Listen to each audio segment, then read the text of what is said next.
la Cour avec nous, enquêter sur les accusations qui sont portées contre le ministre d'État Mutamba. C'est ce qui se passe ici.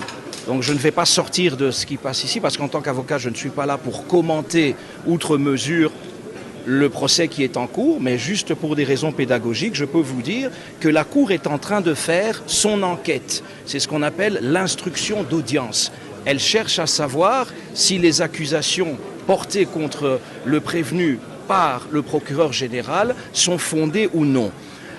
Alors, elle va poursuivre aussi longtemps qu'elle estimera nécessaire cette phase de l'instruction dans la procédure pénale. Après cette instruction, quand la Cour s'estimera suffisamment éclairée quant aux accusations et quant aux réponses données par le prévenu à ces différentes questions, quand la Cour constatera qu'elle a suffisamment de matière pour se faire une religion par rapport à la responsabilité pénale du prévenu, à son éventuelle culpabilité, etc., c'est à ce moment-là qu'elle va passer à l'étape suivante, qui est d'écouter une dernière fois, sous forme de réquisitoire, les accusations du ministère public contre le ministre d'État Mutamba.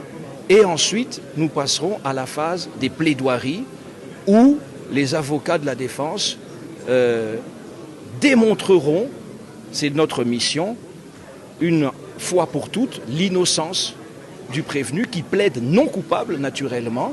Le ministre d'État Mutamba n'a pas détourné des deniers publics, il n'est coupable d'aucune infraction. Et alors, après les plaidoiries, on entendra pour finir le prévenu lui-même et puis la Cour plus tard, hein, donc on verra dans les prochains jours, la Cour à ce moment-là prendra l'affaire en délibéré pour se prononcer. Je suis maître Moïse Pika et avocat au barreau de Kinshasa, Gombe, faisant partie du collectif des avocats du ministre honoraire Constant Mutamba. À l'opinion qui suit de près les dossiers du ministre honoraire Constant Mutamba, je vais leur inviter à faire confiance à la justice. De la même manière que nous, avocats, nous faisons confiance à la justice et à la Cour de cassation, je vais inviter la population à faire confiance à la justice. Je vais inviter la population à soutenir les ministres de la justice, les ministres honoraires, étant donné que déjà au niveau de l'instruction, je l'ai dit bien, déjà au niveau de l'instruction, il est en train de se faire voir que le ministre de la justice n'en est pour rien. L'argent dont on lui reproche se trouve jusqu'à l'heure actuelle à la banque. Aucun fonds n'a été touché, même pas un dollar. Tout est au niveau de la banque. Et même si, parce que ça se disait dans des réseaux sociaux, qu'il était créé d'autres comptes dans d'autres banques, alors que c'était faux, nous avons prouvé par des pièces que le ministère public ne détenait pas, parce qu'il était pressé de venir devant la Cour.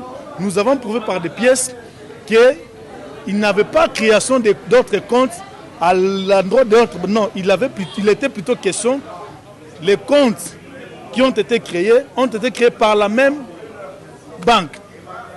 Donc, à la population, nous allons appeler à rester sereins. Nous également, nous restons sereins, nous faisons confiance à notre justice, nous faisons confiance aux magistrats, nous faisons confiance à la Cour de cassation et nous disons que notre client n'en est pour rien dans ces dossiers.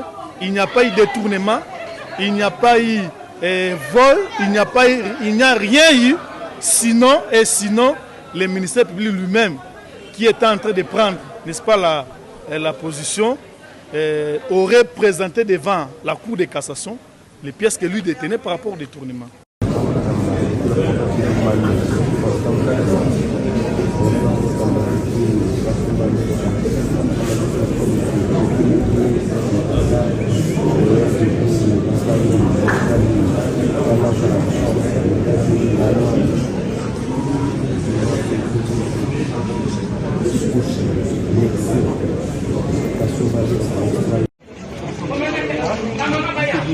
Dans la Cour de cassation. Laissez la place.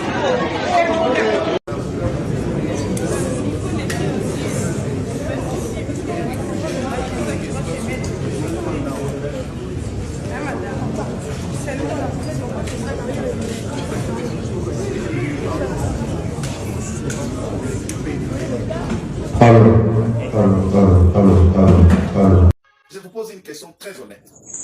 Le régime de Félix Antoine Tshisekedi Tshilombo et Sili Lelo, j'ai dit c'est une question, et Sili Lelo, et que Bangoto Bobo Bazo Bomanagoma, Nakabilo qui cherche à revenir ici à Zongi, Ngaki Tengi, Bino ba parlementaire de Beau, ba René, Bandekonanga Gili, ba Mwana Koli, ba Benjamin, ba Gilles Mouniere, ba Fumutoto. Nous serons de premières bêtes à abattre. Ou nous serons obligés de rembourser chez Mia Kokenda exil pour aller vivre avec quel fonds, quel moyen. Puisque 6 ans après, nous avons quel poste? Non. Bomita la kaka bino mon côté, bota la intérêt général. Bakatangue n'ont pas aidé Kaboul. Boimposa Ibango. Et tous ceux qui sont à la manette, ce ne sont pas eux les originaires. Bateau et soi-disant, qui sont à la manette pour raconter ce qu'ils nous racontent. Mes chers compatriotes, si nous voulons sauver la province du Haut-Katanga,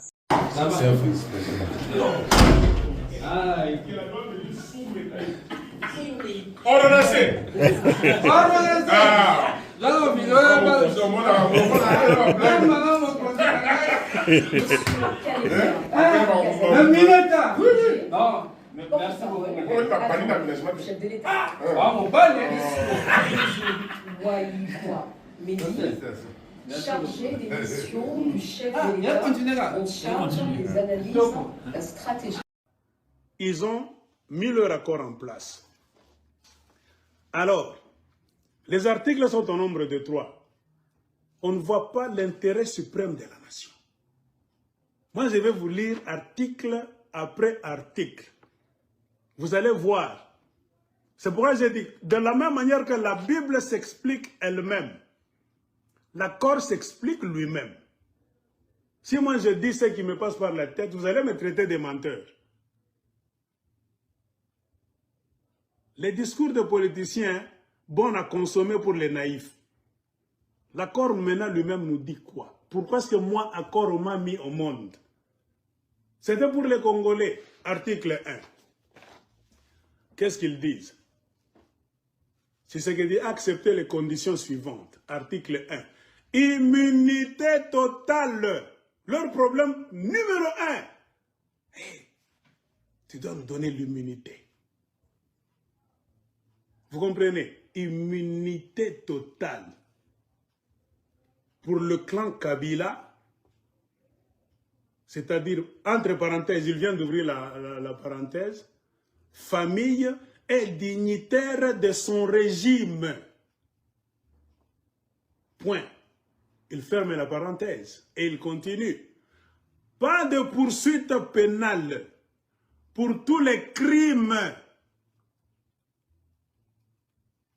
possibles, connus et commis. Ils ouvrent encore la parenthèse. Eux-mêmes écrivent crimes de sang, virgule, crimes économiques, virgule, et autres. Ils ferment la parenthèse, point. Où est l'intérêt du peuple congolais? Ce qui a engendré l'accord de Kingakati, où est-ce qu'ils ont mentionné le peuple congolais? Personne. Nulle part. Premier article, c'est l'immunité. L'immunité, c'est-à-dire quoi? L'imbambabilité.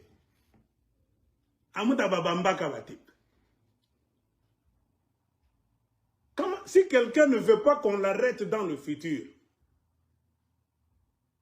c'est-à-dire quoi? Il sait ce qu'il a fait lui-même. Il a fait quoi? Lui-même écrit dans le même paragraphe.